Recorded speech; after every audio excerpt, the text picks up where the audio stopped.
Ever feel like you're just not good enough? It's a really personal feeling, right? But what if I told you that exact feeling is connected to the biggest structures of our civilization, things like violence and social order? It sounds like a huge leap, I know, but we're going to dive into a pretty powerful argument that unpacks the whole thing. And it all starts with the monster that's inside every single one of us. So, you know that old idea in psychology that most people think they're above average? Well, this perspective just throws that right out the window. The argument here is that actually the opposite is true. I mean, think about it. Most of us feel like we could be doing so much better. We are acutely, sometimes painfully aware of our own flaws. So it's not some kind of secret arrogance that defines us. It's this constant nagging feeling that we're falling short.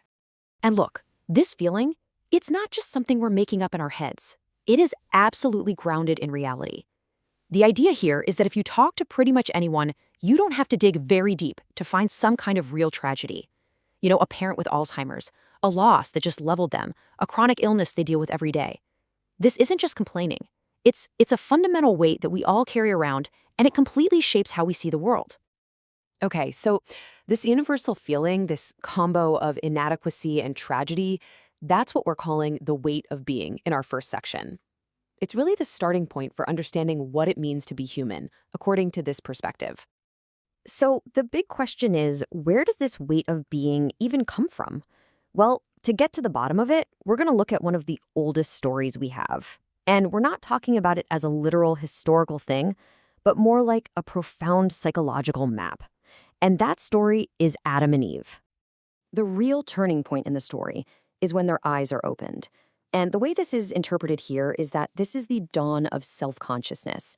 You know, it's that exact moment we stopped being just animals living in a garden and suddenly became aware of ourselves, our future, and all of our flaws. It's the moment we kind of fell out of paradise and into, well, into human history. And this gets us to what it means to be naked. You know, the classic interpretation is often about sex or sin, but this argument goes in a totally different, more psychological direction. Being naked here means being vulnerable. It means having all your flaws, all your inadequacies, laid bare for everyone else to judge. It's that deep, primal terror of being seen for who you really are, you know, flawed and fragile. So that fear of being judged by everyone else, that's one of the two big archetypal fears that really define the human experience. The first is that social humiliation, being rejected by the tribe. And the second, of course, is knowing that one day we're going to die. These two fears, that's the heavy price we pay for being self-aware. Okay, so if we're all walking around feeling flawed and fearful, how in the world do we actually get anything done? How do we act, morally?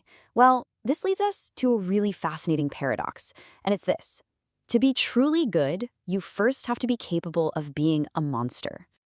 Yeah, I know that sounds weird, but let's break it down with a pretty thought-provoking question. If you're totally harmless, like you couldn't hurt a fly even if you tried, is your choice not to do harm actually virtuous? Is it a moral choice if you don't have any other option? And here's the absolute core of the argument. A rabbit isn't virtuous because it doesn't eat a wolf, right? It's just harmless. It literally can't. It has no choice in the matter. True virtue, according to this view, means having the capacity for monstrosity, for aggression, for destruction, but choosing to keep it under control.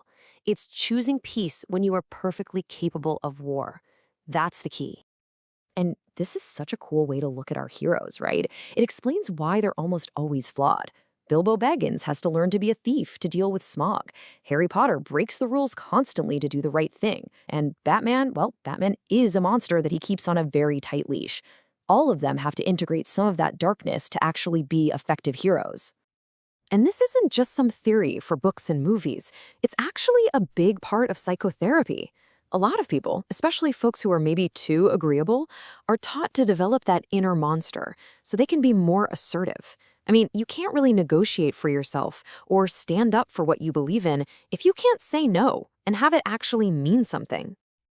All right, let's zoom out. We've talked about the individual. Now let's see how this whole inner monster thing plays out on a huge societal scale. We're about to get into the really explosive connection between social status, inequality, and violence. So, to really get this next part, we need to know about a tool that social scientists use called the Gini coefficient. Don't worry, it sounds complicated, but it's not.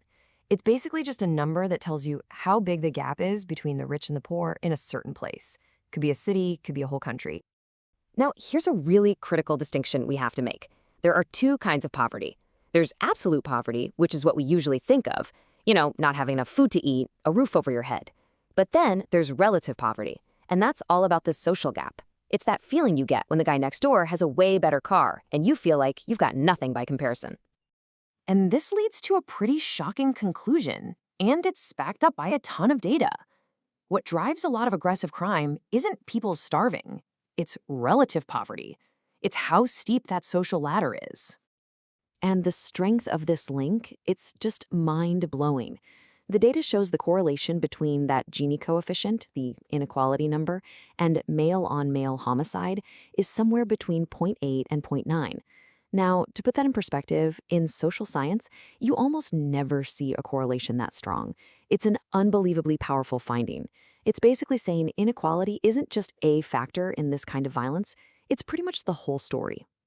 And the logic behind it is pretty straightforward when you think about it.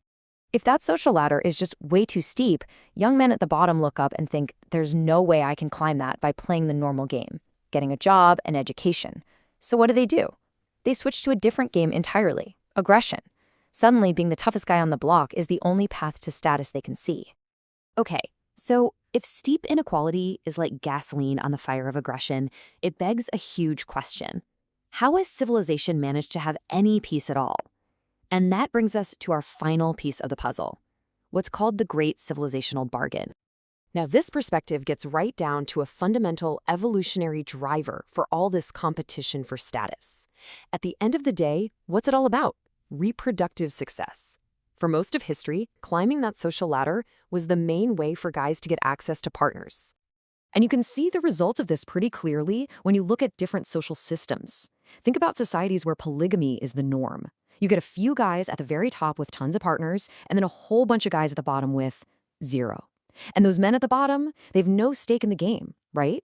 No hope for a family. So they're much more likely to get violent. But, in contrast, a system of enforced monogamy tends to spread out the opportunity more evenly, which gives most men a reason to buy into social stability. So, this way of looking at things frames monogamy as a kind of deal, an implicit bargain that society offers to men. The choice is basically this. Look, you can give up that 1 in a million shot at having tons of partners in exchange for a much, much better chance of having at least one partner and, oh yeah, not dying violently when you're 20. And that leaves us with one last really big idea to chew on. When you connect all the dots, from our own private feelings of not being good enough, all the way up to the structure of our entire society, you have to ask, is civilization itself just one giant, complex bargain? Is it a system designed not to get rid of the monster inside us, but to give that monster a productive job to do, to contain its worst impulses so that the rest of us can have a little peace?